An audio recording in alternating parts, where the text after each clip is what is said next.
রাষ্ট্রপতি, প্রধানমন্ত্রী, মন্ত্রী, এটাকে যদি বলা হয় সফলতা, এখানে আমার সফলতা নাই। হাত জোর করে মুক্তিযুদ্ধের পক্ষে থাকেন।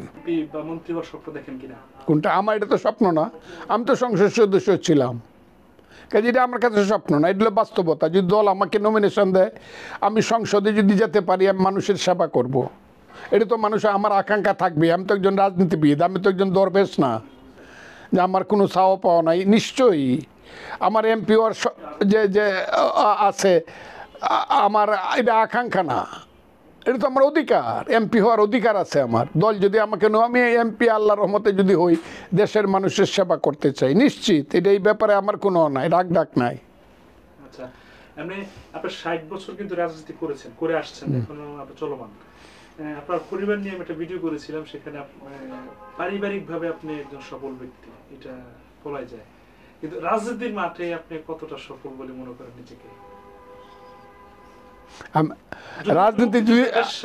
রাজনীতি আমি পলিটিক্যাল এস্টাবলিশমেন্ট যাকে বলা হয়, রাষ্ট্রপতি, প্রধানমন্ত্রী, মন্ত্রী, এটাকে যদি বলা হয় সফলতা, এখানে আমার সফলতা নাই।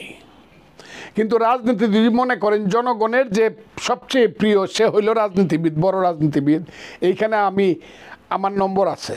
আমি এখানে স্ট্যান্ড করছি। ওই যে 1 to 10 মেট্রিক পরীক্ষা স্ট্যান্ড করতো, আমি এখানে স্ট্যান্ড করব বাংলাদেশে।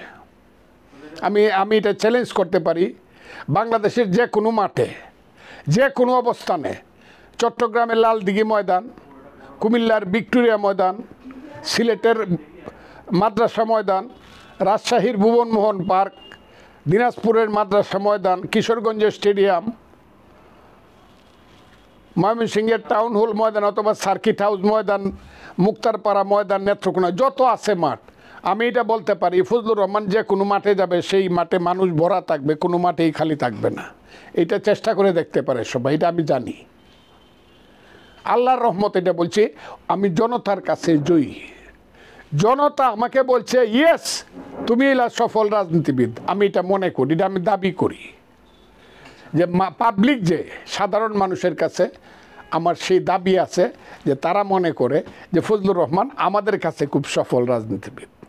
আচ্ছা, আপনার সাথে তো আসলে শেখ হাসিনার সাথে দ্বন্দ্ব ছিল, মতের অমিল ছিল, বা তার প্রতি আপনার রাগ বা অভিমান ছিল, সে কারণে আপনি আওয়ামী লীগ থেকে সরে আসছেন। এখন তো আওয়ামী লীগ বলতে কিছু নেই, বর্তমান চলছে। কিন্তু যদি এমন পরিস্থিতি হয় যে আপনি আওয়ামী লীগের হাল ধরবেন বলে প্রস্তাব আসছে, আপনার অবস্থান কি থাকবে? আমি আওয়ামী লীগের হাল ধরবো তো আপনাকে কিছুতেই আমাকে এই জায়গাতে নিতে পারবেন না। আপনি আমাকে এই জায়গাতে নিতে পারবেন না যে আওয়ামী লীগের হাল ধরবো। আমি এটা বললাম এমন একটা সময় আসলে, কে বলছে আপনাকে এইসব কথা? আমি প্রশ্ন করলাম। ও, আপনি প্রশ্ন করছেন আমাকে? আপনার সাথে শুধু হাসিনার সাথে দ্বন্দ্ব ছিল, আওয়ামী লীগের সাথে না। এইটার কোনো সম্ভাবনা আছে বলে তো আমি মনে করতেছি না। আমি তো একটা দলে আছি এবং ভালোভাবেই আছি। কি অসুবিধা? Fazlur Rahman is Fazlur Rahman in Bangladesh. আল্লাহর রহমত, এই কথাটা বললাম। Fazlur Rahman is Fazlur Rahman in Bangladesh. এর নামেরই পদ লাগে না, কিছু লাগে না, এটা নামেরই একটা পরিচিতি আছে। অবশ্যই এটা একটা ব্র্যান্ড, আল্লাহর রহমত। আমি আল্লাহর রহমত কইলাম। ফজলুর রহমান ইজ ফজলুর রহমান ইন বাংলাদেশ, এটা নামেরই ব্র্যান্ড আছে, এটার পদ পদবি লাগে না। আমি যে দলে আছি থাকবো ইনশাল্লাহ। দেশবাসীর উদ্দেশ্যে আপনি যা বলতে চান? দেশবাসীর উদ্দেশ্যে আমার কথা হইল, মুক্তিযুদ্ধ বড় সংকটে আছে। মুক্তিযুদ্ধের জন্য মা তার সন্তানকে যুদ্ধে পাঠিয়েছিল, যে পিতা বাহুবন্ধনকে উপেক্ষা করে সন্তান যুদ্ধে গিয়ে বাংকারে থেকে যুদ্ধ করেছিল, এবং পাঞ্জাবির গুলি খেয়ে যে সন্তান শহীদ হয়েছিল, সেই শহীদের রক্ত বৃথা যেতে চলেছে বলে আমার মনে হয়। যে লক্ষ লক্ষ লোক জীবন দিয়েছিল, তাদের জীবন যেন বৃথা যেতে চলেছে, চক্রান্ত হচ্ছে।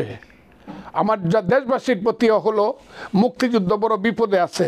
যারা মুক্তিযুদ্ধকে বিশ্বাস করেন, হাজার বছরের বাঙালির মুক্তিযুদ্ধ, আমার মায়ের সেই কান্নার যে চোখের জলের যে মুক্তিযুদ্ধ, আমার ভাইয়ের যে জীবন দেওয়ার মুক্তিযুদ্ধ, আমার পিতার যে সন্তান হারানোর হাহাকারের মুক্তিযুদ্ধ, সেই মুক্তিযুদ্ধ বড় বিপদে আছে।